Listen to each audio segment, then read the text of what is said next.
Hello guys, आज हम आए हैं इस्कॉन टेंपल में। ये है ईस्ट ग्रेटर कैलाश, दिल्ली। और जैसा कि आप देख रहे हैं यहाँ पर अच्छे अच्छे विजुअल्स हैं। भगवान कृष्ण की बचपन की बहुत सारी फ़ोटोज़ लगाई गई हैं और प्रदर्शनी की गई है। अंदर एक शो भी चल रहा है, हम शो देखने के लिए ही जा रहे हैं। और मैं सब आपको दिखाऊंगा, शो भी दिखाऊंगा किस तरह से, मतलब पूरा शो नहीं दिखा पाऊंगा लेकिन कुछ विजुअल्स आपको दिखाऊंगा। वो अंदर यहाँ आके ही आपको पता लगेगा कि शो कितना अच्छा है। और चलिए अंदर चलते हैं।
सूर्य देवता ने मानव जाति के पिता मनु को शिक्षा दी।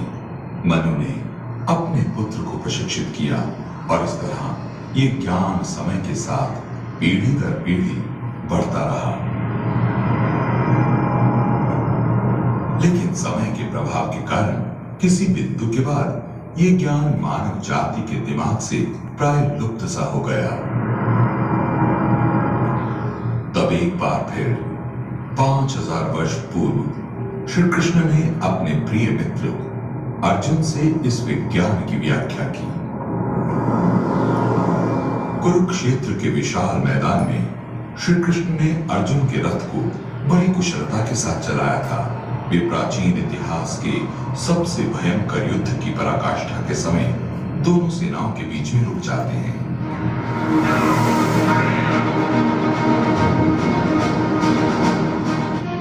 मुझे अपने ही प्रियजनों को मारकर कौन सी खुशी मिलेगी? अर्जुन ने युद्ध नहीं करने के कई उच्च विचार वाले और नैतिक कारण दिए, फिर दुख और अनिश्चितता में आकर अपने शस्त्र डाल दिए। भगवद गीता के रूप में जाना जाता है और इसका विषय आज के परिप्रेक्ष्य में भी उतना ही प्रासंगिक है जितना 5000 वर्ष पूर्व के दैनिक जीवन के दुखों को दूर करने में तथा पीड़ादायक कर्तव्यों का पालन करने में था। इसमें एकमात्र आवश्यकता है एक नम्र और खुले विचारों वाले दिमाग की।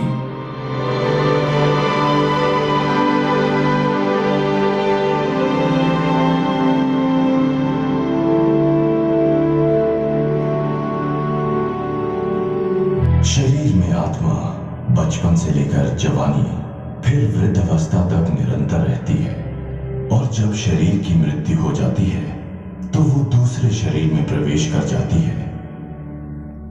ये सोचना गलत है कि आप एक शरीर हैं।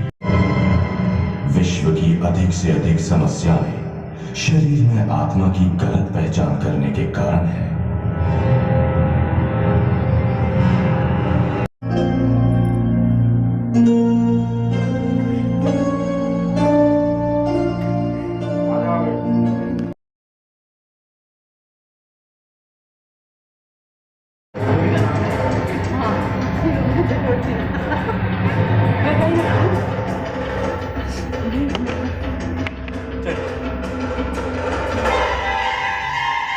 अनंत समय के बहाव के साथ इस नश्वर शरीर में घिरी आत्मा प्रकृति के इन 3 गुणों के नियंत्रण में लगातार विभिन्न कर्मों में व्यस्त रहती है।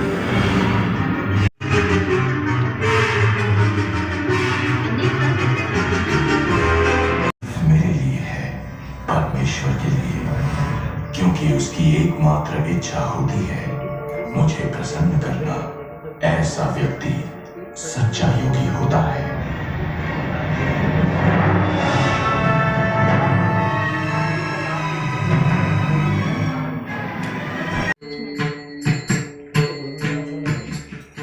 योग का अर्थ है स्वयं को परमेश्वर से जोड़ना। गहन योग के अलग अलग स्तर हैं। सांख्य योग इस भौतिक संसार का योगी को इसका ज्ञान होता है कि जीवन का परम लक्ष्य परमेश्वर है, परंतु सत्य को ढूंढने की अपेक्षा उसे उसके दर्शन में अधिक आनंद मिलता है।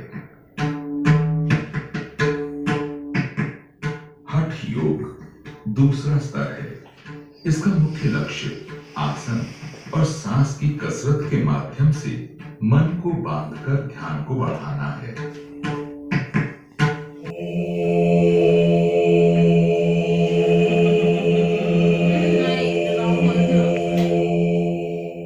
गहन योगी कई वर्षों तक लगातार एकांत स्थान पर बैठकर योग करते हैं। ऐसा करते समय उनका शरीर, गला और सिर सीधा होता है।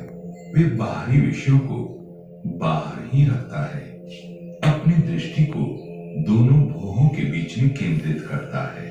तब वो अपनी बाहर से अंदर आने वाली सांसों का संतुलन बनाते हुए मन पर नियंत्रण रखता है। इस तरह श्वास क्रिया को पूरी तरह रोककर हृदय की गहराई से परमात्मा का ध्यान करना ही उसके जीवन का चरम लक्ष्य है। अर्जुन की प्रतिक्रिया ये थी कि इस प्रकार की योग क्रिया से मन को नियंत्रित करने की अपेक्षा हाथों से हवा को रोकना अधिक सरल है।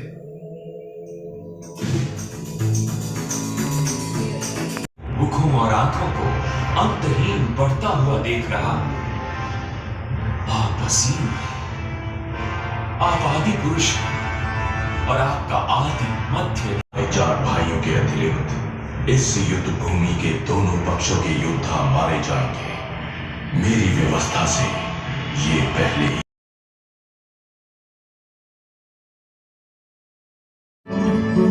वे आत्माएं जो भक्ति योग का पालन करती हैं, धीरे धीरे अपने वास्तविक आध्यात्मिक स्वरूप को प्राप्त कर अंततः राधा कृष्ण की नित्य लीला में प्रविष्ट हो जाती हैं।